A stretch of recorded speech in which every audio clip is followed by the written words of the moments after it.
kami dari kelompok 6 akan menjelaskan sedikit materi tentang Distributed Denial of Service.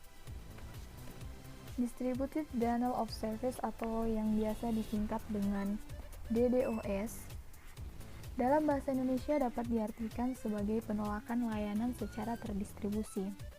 Nah, DDoS ini adalah jenis serangan yang dilakukan dengan cara membanjiri lalu lintas jaringan internet pada server, sistem atau jaringan. Umumnya serangan ini dilakukan menggunakan beberapa komputer host penyerang sampai dengan komputer target tidak bisa diakses. Sampai saat ini serangan DDoS masih belum memiliki metode yang dapat diterapkan pada semua jenis DDoS.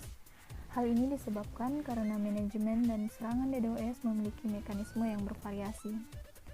Perlindungan terhadap serangan DDoS yang dapat dilakukan dari sisi server adalah dengan menerapkan protokol yang mengatur penggunaan sumber daya server dengan tujuan untuk mengurangi eksploitasi sumber daya yang dimiliki. Ada 4 komponen dari serangan DDoS. Yang pertama adalah penyerang, yang kedua program kontrol utama, yang ketiga daemon serangan atau boots, dan yang keempat adalah korban. Baik, di sini saya akan menjelaskan tentang langkah-langkah yang terjadi pada serangan terdistribusi. Yang pertama yaitu penyerang akan mengirimkan eksekusi yang berupa pesan ke program kontrol utama.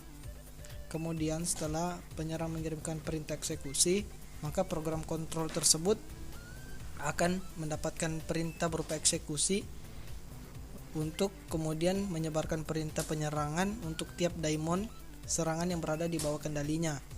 Begitu menerima perintah serangan, daemon serangan memulai serangan terhadap korban-korbannya. Kemudian metode serangan DDoS ada 3. Yang pertama adalah serangan dengan basic bandwidth.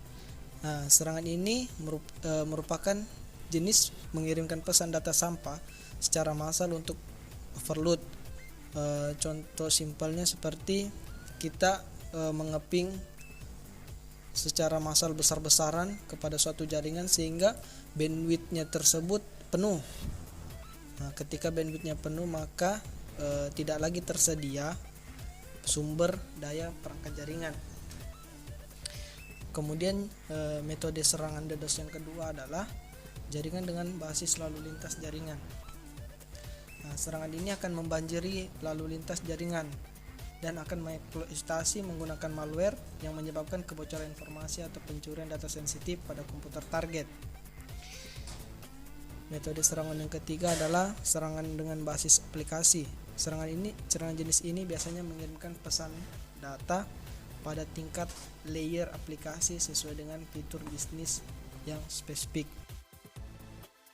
Nah, yang selanjutnya yaitu strategi untuk mengatasi serangan DDoS. Terdapat 4 strategi untuk mengatasi serangan DDoS. Yang pertama yaitu melakukan identifikasi serangan. Karena jika kita mengecek suatu server, kita dapat mengetahui serangan-serangan yang muncul karena terdapat tanda-tandanya. Yang kedua yaitu mempertahankan parameter network. Salah satunya dengan memperbesar bandwidth. Namun cara ini hanya memberikan waktu supaya sistem tidak down. Tetapi cara ini mungkin kurang ampuh terhadap serangan yang besar nantinya. Yang ketiga yaitu menghubungi hosting provider atau ISP karena mereka dapat melacak serangan yang terjadi melalui alamat IP di sistem tersebut.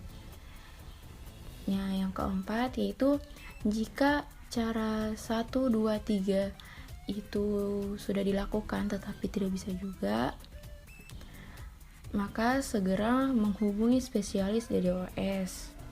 Karena dengan menghubungi spesialis akan membantu untuk menangani serangan yang terjadi.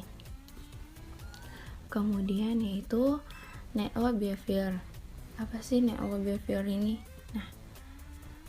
Yaitu ketika serangan DDoS atau DOS dilancarkan ke suatu server, maka akan terlihat perilaku secara signifikan mempengaruhi jaringan dan terjadi pada waktu yang hampir bersamaan.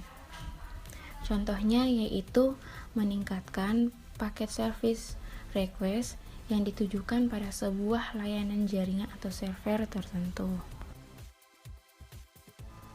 Baiklah, materi selanjutnya yaitu protokol network behavior analysis. Protokol ini berguna untuk mendapatkan karakteristik lalu lintas service request pada jaringan yang nantinya akan digunakan sebagai pemutus keputusan final apakah ada serangan DDoS dalam sebuah jaringan atau tidak. Nah, kemudian protokol ini berjalan secara berkala dalam memeriksa setiap request atau permintaan yang masuk. Selanjutnya, protokol client puzzle.